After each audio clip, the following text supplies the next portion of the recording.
కేరళ రాజధాని తిరువనంతపురంలో ఉన్న అట్టుకల్ భగవతి క్షేత్రం అత్యంత ప్రసిద్ధి చెందిన పుణ్యక్షేత్రం. ఈ ఆలయాన్ని మహిళలు శబరిమల అని ఎంతో భక్తి శ్రద్ధలతో పిలుస్తారు. శబరిమల అయ్యప్ప స్వామి ఆలయానికి పురుషులు పెద్ద సంఖ్యలో వెళ్ళినట్టే ఈ ఆలయానికి మహిళలు అత్యధిక సంఖ్యలో తరలివస్తారు. ఇక్కడి ప్రధాన పూజల సమయంలో పురుషులకు ప్రవేశం ఉండదు. కేవలం మహిళలే పూజా కార్యక్రమాల్లో పాల్గొంటారు. ఈ క్షేత్రంలో కొలువైన అమ్మవారు భద్రకాళి స్వరూపమైన కన్నగీదేవి అని భక్తులు విశ్వసిస్తారు. తమిళ మహాకావ్యం శిల్పాధికారం ప్రకారం కన్నగి భర్త కోవలన్ను మదురైని పాలించే పాండ్యరాజు తప్పుడు నిందలతో మరణశిక్ష విధిస్తాడు. తన భర్త నిరపరాధి అని నిరూపించిన కన్నగి తీవ్ర ఆగ్రహంతో మదురై నగరాన్ని దహించి వేస్తుంది.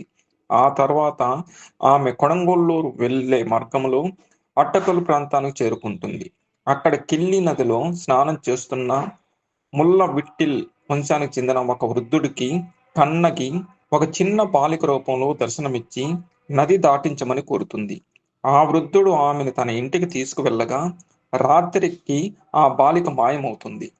ఆ తర్వాత ఆ వృద్ధుడి కలలో కనిపించి తనకు 3 గీతలు ఉన్న చోటు ఆలయాన్ని నిర్మించమని చెబుతుంది.